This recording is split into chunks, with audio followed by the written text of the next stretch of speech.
We're gonna shoot a fireball. Are you taking a video? Yes. Yay! Hi, Brayden's camera. Hi, Brayden's camera. Quiet down, Why are guys. you ignoring me, Samantha? Shut up. When we get to London tomorrow, we have two options. We can break down the doors of the city, and we can fight in the streets. Hand to hand, sword to sword, in the streets of the capital. Is that going to be the best option? No. No, it is not. We will take I like this. far more lazy option. A much easier option of blockading all of the doors of the city and then shooting things over the walls inside and making life inside that city hell on earth for every single person inside there. We're going to do that using our trebushet. You see, in the 1400s we have cannons. We use them if we wanted to break down walls, but we still use these trebuchets because they're very good at throwing things high and over those walls, over those high walls of London. Now I said we can throw stones, like we've got the world record with. We can throw fire. There are far more interesting things we can throw as well, but I'll come to those in a minute. First of all, let's take a look at the machine. This trebushet is the absolute state-of-the-art design of the period. The two big wheels on the side would normally be used to pull the arm down and raise the counterweight box, which a herd of horses, which sounds very much like a tractor engine, has done for us this evening. His name is John Deere, he's very effective. Normally we would have two people in each of those wheels, they would walk, and that rope that the tractor has just pulled would wind around the central axle, and that would bring the arm down and lift that counterweight box. And that counterweight box is the most important part of the machine. It weighs 1 ton, empty, just because of the oak, and we'd put 5.5 tons of rocks inside there, so it weighs 6.5 tons. The machine looks ready to fire.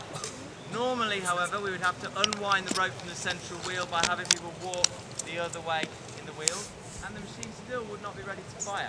Our trebuchet master has to secure the sling out of the way, because normally, if we throw a ball, the ball is placed inside a sling, one end is attached to the machine permanently, and the other end comes around and hooks over a pin on the end of the arm.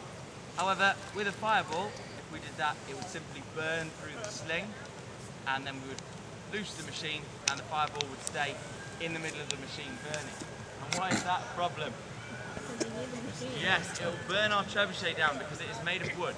So we need to make sure our fireball goes. So to make sure it does, our fireballs are one of our 18 kilo rocks wrapped in layers of sand material and then soaked in lamp oil all day.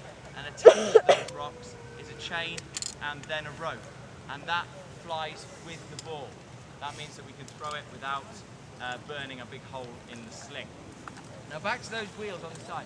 These wheels are very interesting. They come from medieval cranes. If we were building a castle like we have here, we'd build two of these wheels on top of the wall, and we'd have people walking in them to lift rocks from the bottom up to the top. And they've just simply used that technology and stuck it on a trebuchet. Now, these wheels are not a very nice place to be. And the reason why we can't do winding the wheels for you tonight is because we need about at least 8 people who are over 18 to wind in the wheels. Because the wheels are not a very nice place to be, they make you feel sick. To put it very simply, motion sickness. The whole room is moving around you, it feels like you're walking up an ever steepening hill, the light flickers between the slats, and it's not uncommon for someone to just throw up all over the floor. But what happens to the floor every couple of seconds? It becomes a ceiling. It becomes a ceiling, that's it. It goes all the way around, and then the stick jumps on your head. It's got all down your neck. It gets really, really slippery, and if you slip over, you are going to literally be in a vomit washing machine. Round and round and round. You're going to slow up, and then you're going to go splat on that central axle, which will probably snap you back. It'll be horrible. Okay, very, very dangerous. So what we do in medieval cranes, we suss this and we use blind people. Very nice, I know. They can't see, so they don't get motion sickness. We can't take blind people to war, so our soldiers will just have to get used to it. Now, I said there are many more interesting things that we can fire. One of my personal favourites is pigs. We take a pig that's been in the sun for 2 or 3 weeks, strap it up, and then fire over into the castle. It will splatter the central courtyard, and we're aiming for their water supply. Now, what you heard there was our trebuchet master shout, "Prepare to load," and load. What he's ordered the loader to do is lift the ball out of the flammable liquid it's been soaking in all day and place it into the central trough. And what he's doing now is he'll just check that that rope on the end of the ball is the right length. Because if it's too short, it will come off the arm too soon. It will go straight up in the air and it will come straight back down on top of his head. Okay? So he's got to make sure that rope is the perfect length so that it fits and the ball will release at exactly the right point. So I'm just going to tell you about a couple more interesting things we can fire out of our trebuchet. I said pigs, we're aiming for water supply, that's germ warfare. Another type of germ warfare, we can fire human beings, but we're going to fire human beings with the plague. But in order to fire human beings with the plague, we need to fire them alive. Because if they die, things that spread the plague, little insects, lice, they will leave the body and the plague won't be spread. So we need to send our plague victims alive. So we've got to make sure we just tie them up and we'll know they've landed when they stop screaming. Our trebuchet master is about to remove two very important safety devices. The first is a chain which holds the arm in place should the machine go off too soon, and he will give the command, chain removed. Chain removed! The second is a pin which holds the trigger in place. He will give the command, pin removed. Pin removed! The machine is now completely live, ladies and gentlemen. If it goes wrong, it's going to have a trip to Stratford. He steps down and pulls out a trigger rope and steps back from the machine.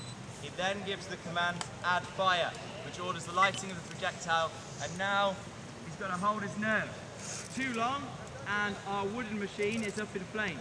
Not long enough, and the ball will simply go out in the air, rendering it absolutely useless. So he holds. And he holds. And it catches on fire. Sweet. That's Ladies and gentlemen, the Warwick Castle trebushet! Go get the souvenir. Trebuchet master!